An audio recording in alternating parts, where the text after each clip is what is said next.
आज एलियंस किसको कहते हैं वो किसी को पता ही नहीं है। एलियंस कहाँ से आ रहे हैं, क्या आ रहे हैं। आज के वैज्ञानिक कह रहे हैं कि एलियंस 5 लाख प्रकाश वर्ष दूर से बड़े बड़े सूर्य से आते हैं। बड़े बड़े सूर्य में से अपने साधन, सूर्य के तत्वों से साधन बनाकर इतनी स्पीड से यहाँ आते हैं, ऐसा साइंस वाले बताते हैं।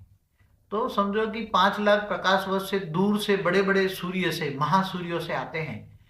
तो एक सूर्य को अगर गैलेक्सी लेते हैं, एक गैलेक्सी माना 1 लाख प्रकाश वर्ष दूर, तो 5 लाख प्रकाश वर्ष से दूर आते हैं। तो 5 लाख गैलेक्सियां, 5 गैलेक्सियां दूर से, महासूर्य से, बड़े बड़े सूर्यों से उनकी एनर्जी के साधन बनाकर जो आते हैं।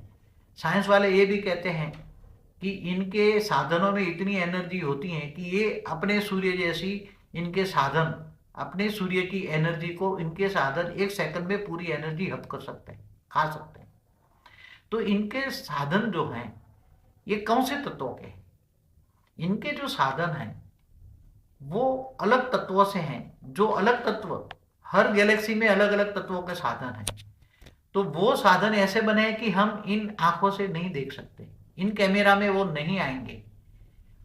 तो हमारे शास्त्रों में भी लिखा है कि अनंत कोटि ब्रह्मांड है तो अरबों महाशिव है। तो महाशिव माना गैलेक्सियों, महासूर्य में रहने वाला महाशिव एक पल के अंदर दूसरे गैलेक्सियों में, महागैलेक्सियों में जा सकता है।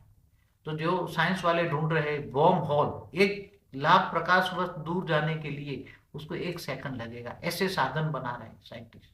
वॉर्म हॉल कहते हैं उसको। जैसे ब्लैक होल होते हैं, ब्लैक होल कैसे बनते हैं, ऐसे वॉर्म होल बनाते हैं। तो वॉर्म होल टोटल एनर्जी का होता है। वो एनर्जी में इतनी पावर होती है कि इसकी 1 सेकंड की गति कई लाख प्रकाश वर्ष होती है। तो ये सब साइंस भी बता रहे थे, हमारे शास्त्रों में भी हैं। महाशिव, महासूर्य, महागैलेक्सियां जो हैं उनके अंदर से जो एलियंस माना जैसे मनुष्य आत्मा है, ऐसी दूसरे गैलेक्सियों की आत्माएं यहाँ धरती पर कभी कभी घूमने के लिए आती हैं, देखने के लिए आती हैं, क्या हो रहा है ऑब्जर्वेशन करने के लिए आती हैं। मगर उनके जो साधन हैं वो हमारे तत्वों के नहीं होते, उनके साधन अलग तत्वों से बने हैं। अब साइंस ये भी बात बोल रहे हैं कि हर गैलेक्सी में अलग अलग तत्व हैं, सभी का तत्वों का कॉम्बिनेशन अलग अलग है। इसलिए कौन से तत्व है यहाँ, आकाश, वायु, अग्नि, धरती और जल, ये 5 तत्वों का कॉम्बिनेशन है। वहां अलग अलग